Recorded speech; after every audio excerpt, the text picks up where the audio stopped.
Hey everyone, thank you for joining me for this video. I'm going to talk for a minute about the initial mistakes I made when using wildcards to create rares and or mythics. Let's take a look at decks. Well, first let me explain what I would do differently if I had all my wildcards back.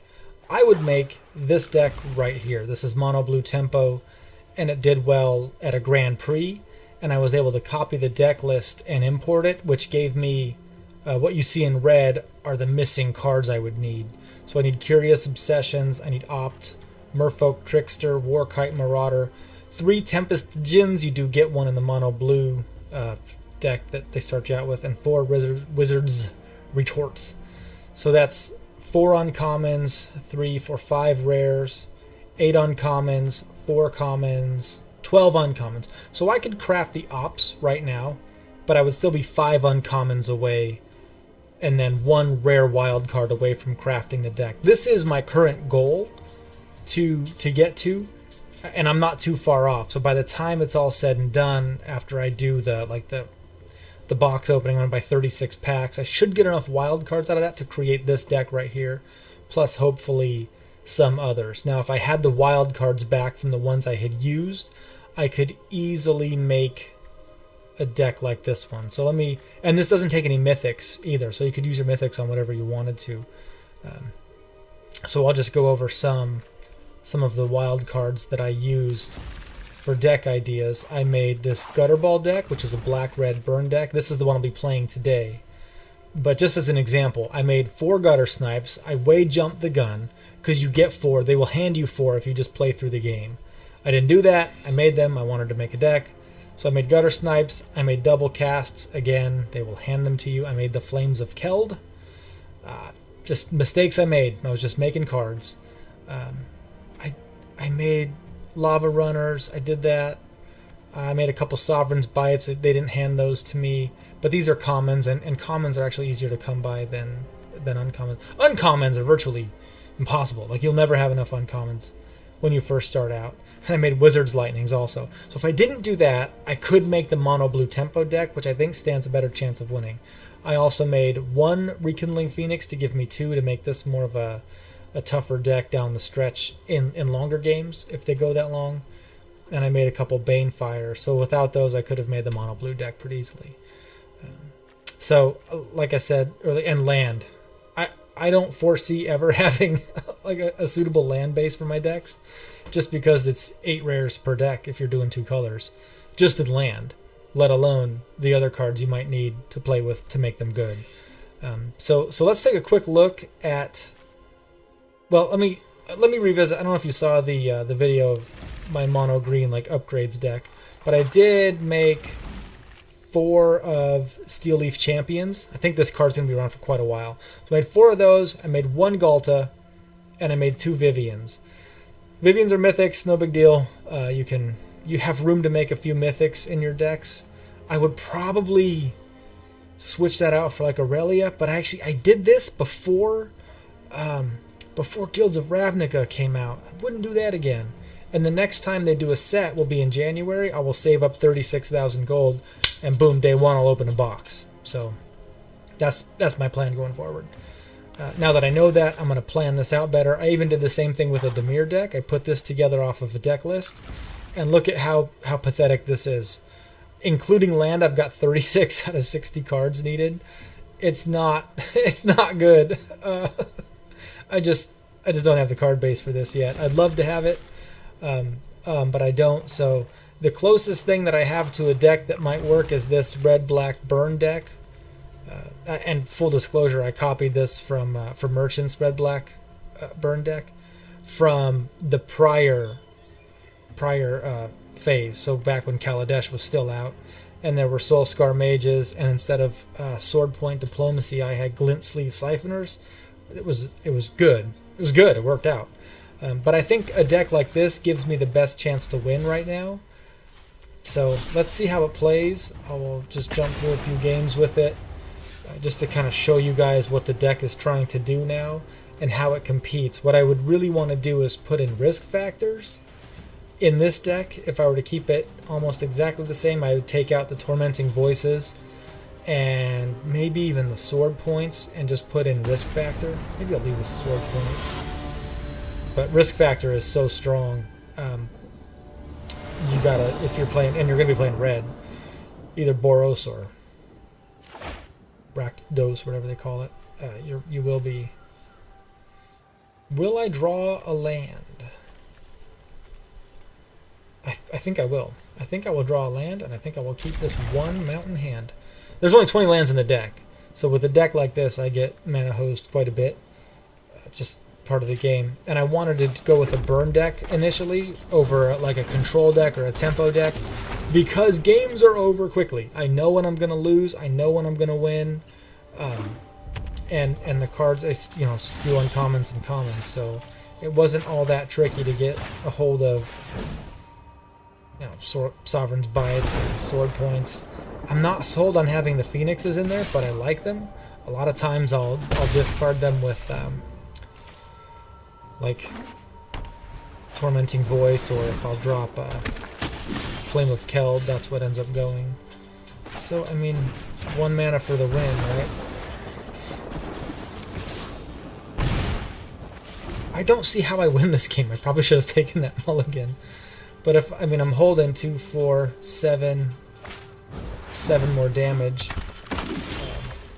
There's my second land. He doesn't have all that much land in his favor either. We're gonna come after him. He better block.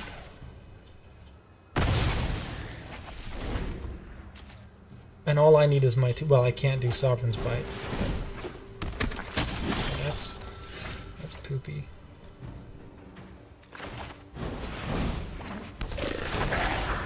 I like Boros a lot.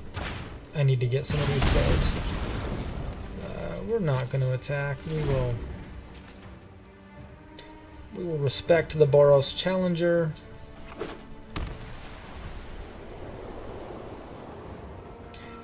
Down the road, I'm going to do a box opening. I'm going to save up all my gold. I'm at close to 10,000 now. I'm going to save up 36,000 gold, and I'm going to do a 36-pack opening. And hopefully, when I do that, I get enough Boros cards to make it worth it. I got all the shocks and lightning strikes. I'm in good shape, right? Let's see if he's got the business here, or if he lets it through because he's a little worried. Do I kill him? I'm gonna kill him. I'm gonna try and kill him. Let's see if he's got some sort of like moment of triumph, or I don't know what. What are the odds that he's 1 land away from dropping Aurelia? Just the strike. That's fine. That's fine. You know what does really well in this deck is Rekindling Phoenix. Okay. I'm going to draw some cards first. I love Sword Point Diplomacy. I love this card so much because they have to pay 3. And so he sees the Sovereign's Bite, and he's going to say, I may as well pay 3 for it. He's going to go down to 5? Well, do they gain lifelink? They don't even gain lifelink. There it goes. So he's at 5.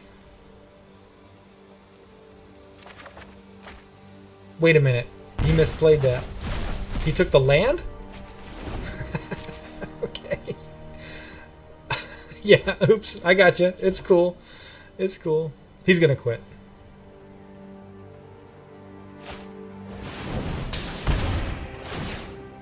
Oh, okay. Wait a minute. So he inventioned me? Intervention. He dealt 3, and okay, well. Would you believe I've got 2 of a Sovereign's Bite in my hand right now? Just end the turn. I think he's got another one. Intervention is like a Boros Sovereign's Bite. That's kind of cool. Sure, go for it. Mentor away. It's all good. It's fine. This is a sweet looking combo right here. 5. That's 8 damage. Flying. Vigilance. Mentoring. Sweet. That's so cool. Man, I'd be dead if he wasn't dead. That was obvious, right? But as you can see, here I am. This is a well thought out Boros deck. Aurelia's interventions, whatever the other part of the intervention was, and we beat it. Pretty handily, too, I might add. So I feel like burn decks give you a good chance at winning. And we got, look at this, we got a card. A Leonin Vanguard. We needed that one. Actually, seriously, I needed that card. So that's pretty useful. We'll do a couple of more games I'd like to lose. It's funny to say that, but I actually appreciate watching other players lose just to see the weaknesses of the deck. And for me, it's not a consistent experience to watch people win all the time, because that has not been my reality. I don't win all the time. I lose quite a bit, and I think to show the reality of the game is that decks lose. It's part of life. I'm dropping the Viashino, and my Ghitu Lavarunner is going to get +2/+2. Or +1 plus he'll be a 2/2. But that'll be way later in the game. Yep, so he's gonna block it down and kill it. Thanks, buddy. Guess who gets shocked? Well, this is mono blue tempo. This is no, it's not. Not with Thoughtbound Phantasm.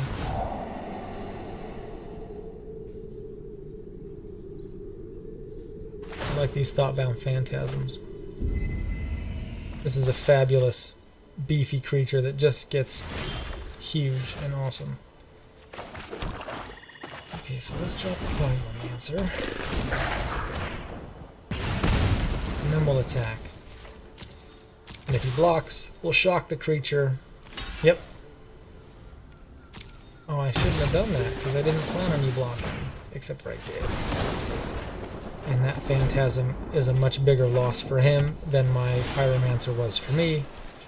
Now here's the thing, with this deck, I only need 4 mana. I like 2 black and 2 red, and I drop my Flame of Keld, because I don't need any more than 4. And I'm kind of surprised he didn't have like a Spell Pierce or anything. Oh, here goes something.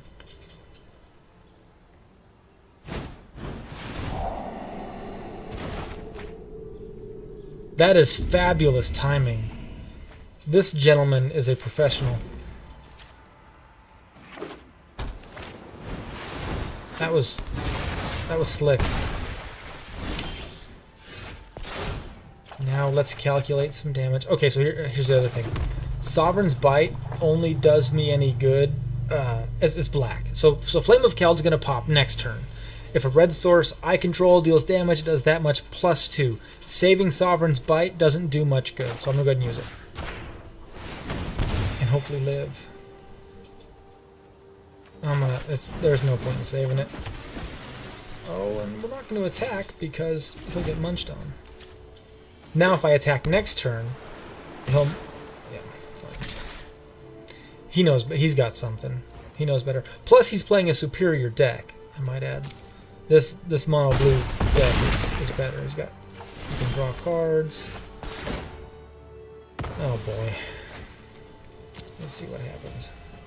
He can bounce my Ghitu.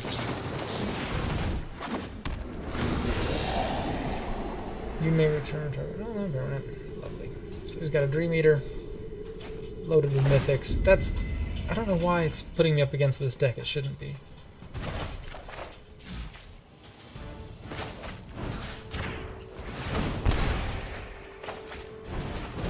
If he can hit me for 12, there's no way I can do 10 damage to him.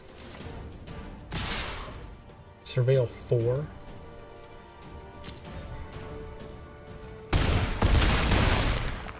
Blocking doesn't solve anything.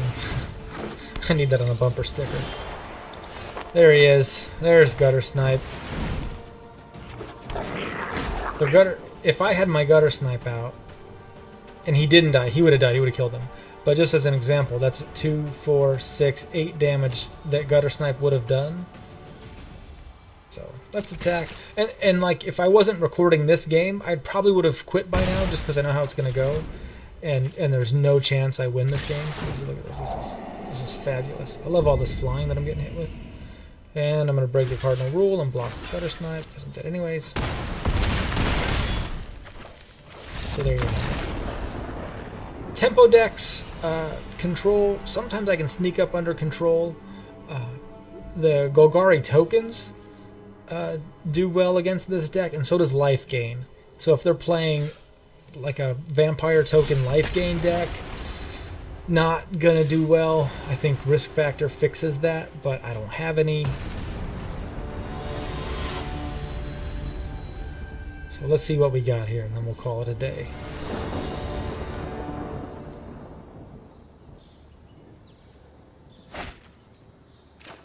Oh, I love me some Sword Point. That's a great card. Not a lot of early plays, but I do have card draw. Should I draw into a black mana source, I'm going to hang on to it and burn everything that he drops. He's going to get frustrated. Or he's going to make so many tokens I can't possibly burn through them all. There we go. Got my swamp. And we'll just pass the turn.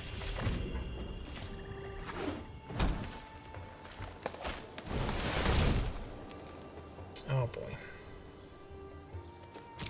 I was going to take all my Shock and Lightning Strike to kill that Steel Leaf Champion, which we're going to do for sure.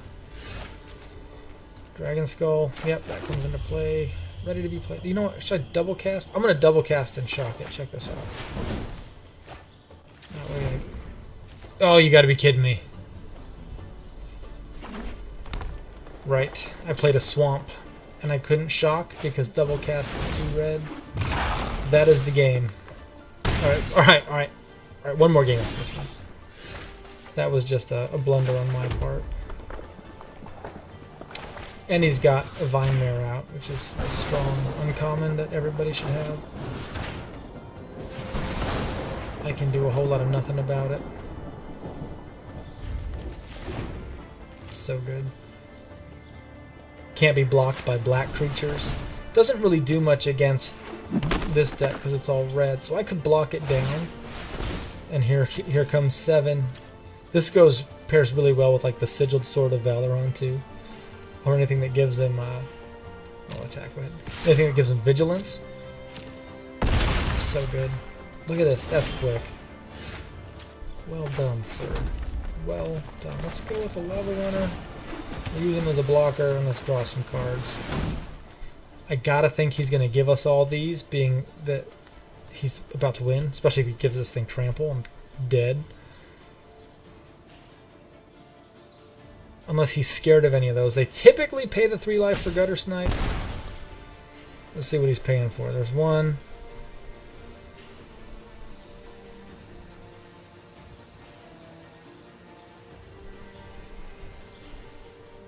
There's 2. He's thinking real hard about these. I wonder if he's going to give me the Flame of Keld, because a lot of people don't see the value in it. Look at that. 3 mana, 9 damage.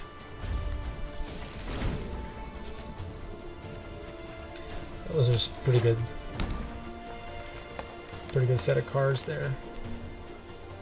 And I'm holding 7 damage in my hand. So I do have to block. Definitely gonna do that, or else we die. Okay. Okay! Terrific. So this is game. But that's my fault. I screwed up earlier. It doesn't matter. Okay, we're gonna... Alright, you win. Vine Mare is good. I love the hexproof. Also, Carnage Tyrant, really frustrating. It's like a 7/6 with hexproof. That ends the game real quick. They drop a Carnage Tyrant, it's just lights out. But for a free-to-play account, I haven't spent any money, and I won't while it's in beta. When the free version comes out, I might spend a little bit and buy some diamonds, buy some card packs, do some of the events. Like if they do a sealed tournament, I would strongly consider doing that. Okay, here we go. Doublecast, Sovereign's Bite, and Guttersnipe is one of my favorite combos of all time. If I can get the black mana before turn 4, on the 4th turn you hit him for 10, gain 6 life, it's amazing. So he went down to 6. Guttersnipe is not a wizard, so he doesn't activate Wizard's Lightning, he is a shaman. I don't know why the discrimination, but it is there.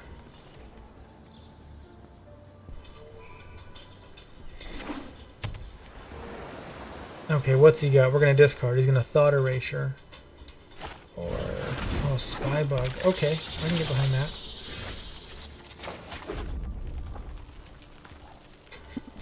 We'll drop Flame of Keld, just discard everything and move on. Okay, this is slow. It's not a very fast burn deck, is it?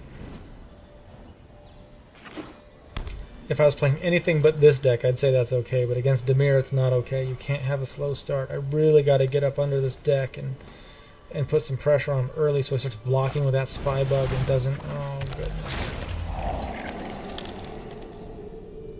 Oh... I'm not afraid of that too much. Okay. Except for the surveillance. Okay. Guttersnipe. And then I'll hang on to my Guttersnipe and then I'll start. I'm gonna have to use some burn on some of these creatures, or else we die.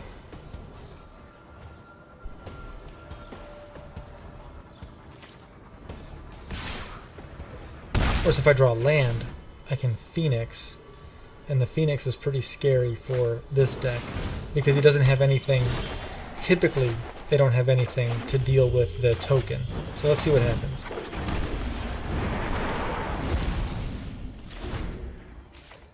And it gives me a blocker and an attacker, and I don't waste any time attacking. So next turn, so check this out. With any luck, Guttersnipe will survive.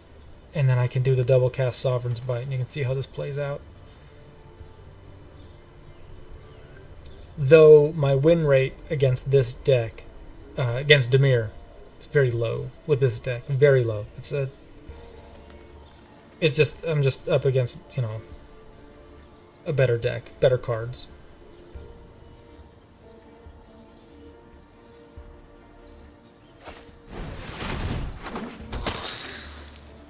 Okay. Damage will still kill you. I don't care if you got Death Touch, because my dude comes back. And since he has no mana, I'm going to kill his Spy Bug. Check this out. Is it 3/3? I don't care. It's fine with me, buddy. Oh, it's Menace. Ha! That's right. Love Menace. That's fabulous. I'm not going to kill a Spy Bug. But I am going to Doublecast. Guttersnipe kicks in. He takes 2. The Doublecast goes off. And then I'm going to Sovereign's Bite. Guttersnipe kicks in. He takes 2. Sovereign's Bite again. So it's going to be 6 and 2 Guttersnipes for a total of 10. This is one of my favorite combos. See that? It's so good. And now, I did that before I attacked to put the pressure on. So now he knows that if, of course, he doesn't block, he's going to take an additional 4, and so he's got to put his Predator in the way of my Phoenix. Or he's going to go down to 6. He's not going to risk that. He kills my Phoenix, that's fine. I'll do that on my turn, and I will risk having the token out, which his only hope is to spend mana bouncing the token. Like I said, Phoenix is tricky to deal with, and he's got to deal with it.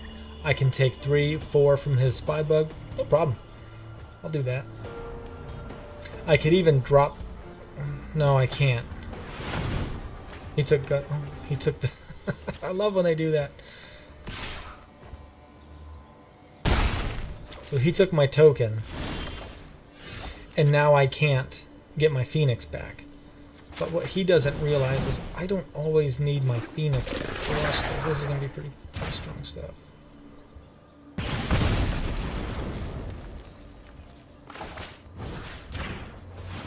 Okay, now he's going to be left at 3, so check this out. I am going to Flame of Keld, which will discard a Guttersnipe. I'm okay with that, unless that is a Spell Pierce. I don't think it is. I'm going to discard Guttersnipe, but then next turn I'm going to draw cards, and the odds of me drawing like a Lightning Strike or any card I need to just simply win the game are pretty good. Even though I lost a Guttersnipe, and Guttersnipe in this deck is pretty powerful, I'm not so worried about that. Why didn't he lose? He should have lost the Elemental at the beginning of his upkeep. Oh well.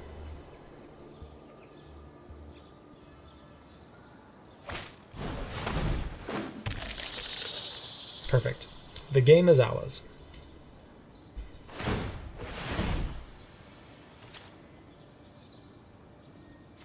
That's cool. And then he's going to surveil and put counters on his dudes. Totally fine with that. He's not going to beat me by doing damage.